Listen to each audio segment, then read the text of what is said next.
পবিত্র মক্কা নগরীতে সৌদি আরব, পাকিস্তান ও তুরস্কের মাঝে সম্পাদিত ত্রিপক্ষীয় চুক্তি ভারতের সামনে ছুঁয়ে দিয়েছে এক নীরব চ্যালেঞ্জ। এই চুক্তির মাধ্যমে আপাত দৃষ্টিতে মুসলিম ন্যাটো সৃষ্টি না হলেও দিল্লির জন্য তৈরি করেছে এক অস্বস্তিকর কূটনৈতিক পরিবেশ। সৌদি আরবের রয়েছে অর্থ, তুরস্কের রয়েছে প্রযুক্তি, আর পাকিস্তানের রয়েছে চূড়ান্ত প্রতিরোধ ক্ষমতা অর্থাৎ পারমাণবিক অস্ত্র। সেদিক থেকে চিরশত্রু পাকিস্তান যে আরো শক্তিশালী হলো, এটাই নয়াদিল্লির জন্য মাথা ব্যথার কারণ।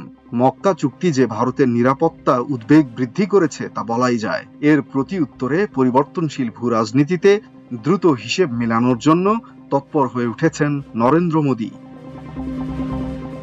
চুক্তিতে বলা হয়েছে তিন দেশের কোনো একটি আক্রান্ত হলে সেটিকে তিন দেশের উপরে হামলা হিসেবে বিবেচনা করা হবে। এই প্রতিশ্রুতি বাস্তবায়নের যথেষ্ট সম্ভাবনা রয়েছে। এটি নিঃসন্দেহে তিন দেশের নিরাপত্তা ঝুঁকিকে হ্রাস করবে।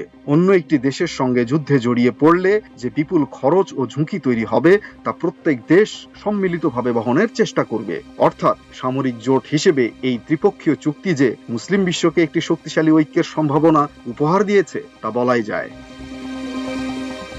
অন্যদিকে পাকিস্তান এই জোটে এমন একটি সক্ষমতা নিয়ে এসেছে যা তার দুই অংশীদারের কারণ নেই।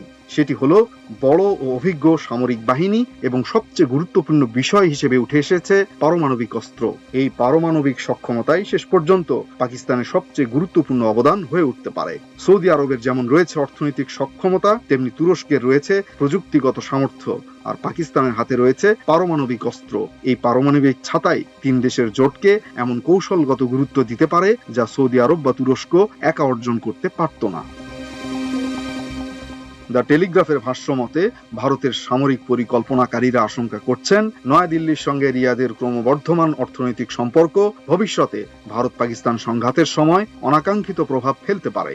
সৌদি আরব সম্ভবত কোনো একটি পক্ষকে সরাসরি সমর্থন না করে দ্রুত সংঘাত থামানোর চেষ্টা করবে। প্রিন্স সালমানের এই ভারসাম্য রক্ষার প্রয়োজনীয়তা ব্যাখ্যা করে কেন ভারতের শীর্ষ নেতৃত্ব উপসাগরীয় অঞ্চলের সাম্প্রতিক পরিবর্তনের দিকে এত মনোযোগ দিচ্ছে। ভারতের জাতীয় নিরাপত্তা উপদেষ্টা অজিত দোভাল গত 6 মাসে অন্তত 3 বার সৌদি আরব সফর করেছেন। কিছু বিশ্লেষক আবার মনে করেন এই জোটের মধ্যে ইসরায়েল বিরোধী একটি শক্তিশালী উপাদান রয়েছে। গাজা যুদ্ধ, ইরানের সঙ্গে সংঘাত এবং ইসরায়েল ও তুরস্কের মধ্যে বাড়তে থাকা উত্তেজনা মধ্যপ্রাচ্যের কৌশলগত হিসাব নিকেশ বদলে দিয়েছে। এটি ইরান বিরোধী জোটের চেয়ে বরং ইসরায়েল বিরোধী জোট হওয়ার সম্ভাবনাই বেশি। বিশ্লেষকদের মতে ইসরায়েলের নিরাপত্তার উপর এর গুরুতর প্রভাব পড়তে পারে। এই নতুন সমীকরণ তৈরি হওয়ার সময় ভারত কি করছে সেটিও গুরুত্বপূর্ণ প্রশ্ন। সাবেক ব্রিটিশ মন্ত্রী এবং দ্য রেস্ট ইজ পলিটিক্স পডকাস্টের সহ উপস্থাপক রবি স্টুয়ার্ট মনে করেন এর বিপরীতে একটি পাল্টা সমীকরণ নীরবে তৈরি হচ্ছে। তিনি ভারত, ইসরায়েল, সংযুক্ত আরব আমিরাত, গ্রিস ও সাইপ্রাসের মধ্যে বাড়তে থাকা সহযোগিতার দিকে ইঙ্গিত করেছেন। আলাদাভাবে দেখলে এসব ঘটনা হয়তো স্বাভাবিক কূটনৈতিক তৎপরতা বলেই মনে হতে পারে, কিন্তু সব ঘটনাকে একসঙ্গে দেখলে বোঝা যায় সৌদি আরবের মতো ভারতও দ্রুত পরিবর্তিত ভূরাজনৈতিক পরিস্থিতির সঙ্গে নিজেদের মানিয়ে নেয়ার চেষ্টা করছে।